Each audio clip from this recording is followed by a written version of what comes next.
안녕하십니까. 세상 읽어주는 남자 이상훈입니다. 오늘은 칩 간 융합이 대세가 되고 있다는 주제로 한 말씀 드리겠습니다.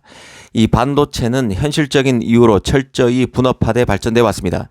분야별로 설계는 미국, 소재는 일본, 장비는 유럽과 미국, 파운드리는 대만, 메모리는 한국이 강합니다. 그런데 메모리 강자 삼성은 파운드리와 설계도 하고 있습니다. 이 모바일 AP에서 CPU 쪽으로 설계 기술을 더 확장하기 위해 애쓰고 있고, 제조 분야에서도 메모리 기술을 기반으로 저전력 칩만 만들다가 성능에 포커싱된 CPU, GPU를 유치하기 위해 혈안입니다.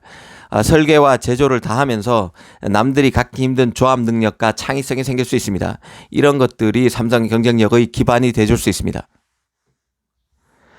사실 이 얘기를 꺼낸 이유는 메모리와 로직 칩 간의 융합 현상을 언급하기 위해서입니다. 최근 시스템 반도체 업계의 최고 하두는 데이터를 메모리에서 CPU와 같은 로직 칩으로 이동시키기 위해 칩의 성능과 파워를 어떻게 높이느냐에 있습니다. 바로 메모리 월을 어떻게 극복하느냐가 하두입니다. 메모리 월, 우리말로는 메모리 벽이 되겠습니다.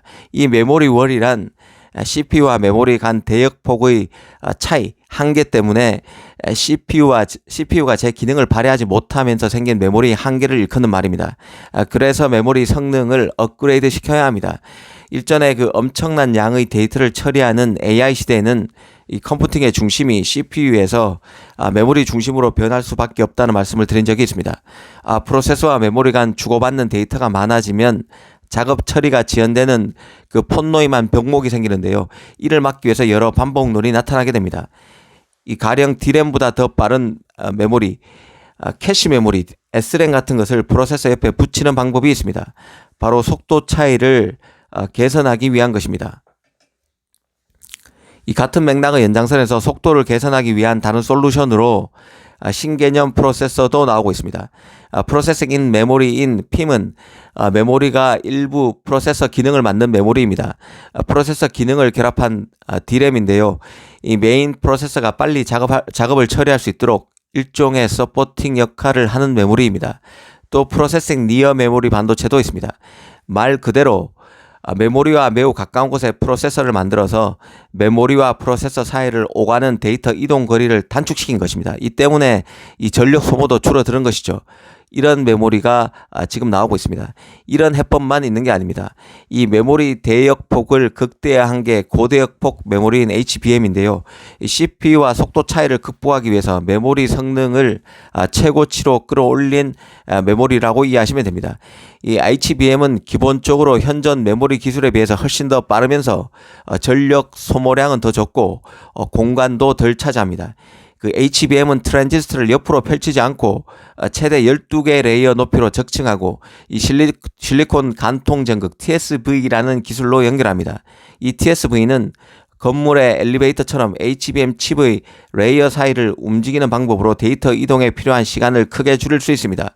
또 기판에서 CPU와 GPU 바로 옆에 HBM을 배치하면 프로세서와 메모리 간의 데이터 이동에 필요한 전력도 낮출 수 있습니다.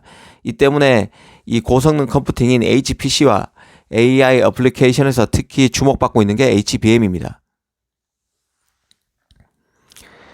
하지만 HBM도 문제가 없는 게 아닌데요. 일단 너무 비싼 게 문제입니다. 이 같은 용량에서 HBM과 DDR 메모리 간의 가격 차이가 2배 이상에 달하고 있습니다. 이 발열도 문제입니다. 매우 작은 패키지에서 많은 전력을 사용하게 되고 이로 인해 열 문제가 발생하게 됩니다. 그래서 HBM을 사용하는 모든 프로세서에는 극히 효율적인 열 관리 기능이 필요합니다. 이런 HBM의 장단점 때문에 메모리 업체와 프로세서 업체 간에 동상이몽이 생길 수밖에 없는 게 현실입니다. 이 메모리 업체 입장에서는 유효 대역폭 성능을 확보하기 위해서 일정 수준의 소비 전력, 발열, 면적 확보가 불가피하다는 쪽이지만 SOC와 같은 시스템 반도체 쪽에서는 시스템에 할당할 수 있는 예산 범위에 맞게 메모리 스펙을 맞춰야 한다는 입장을 가질 수밖에 없습니다. 그래서 HBM은 NVIDIA의 호퍼 GPU에 HBM3가 사용되는 등 최고 사양의 서버 칩에서부터 사용되고 있습니다. 이처럼 메모리 월을 극복하기 위한 프로세싱 인 메모리, 프로세싱 니어 메모리, HBM 같은 제품은 삼성 등 최고 메모리 기업이 다 만들고 있습니다. AI 패권의 강건이 메모리에 달렸다는 얘기가 나오는 이유이기도 합니다. 기본적으로 메모리 로직 칩 간 융합은 사람의 뇌와 같이 데이터 이동 없이 동시에 연산을 하고 저장을 하는 통합의 시대에 걸맞는 칩을 지향한다고 이해하시면 됩니다. 그러다 보니 메모리 기능이 더 중요해지고 있습니다. 메모리가 어떤 기능, 어떤 역할을 맡고 있느냐가 프로세서 기능을 좌우하는 핵심 변수가 된다는 뜻입니다. 메모리 월을 극복하기 위한 메모리 업체의 고군분투를 잘 살펴봐야 한다는 생각입니다. 감사합니다.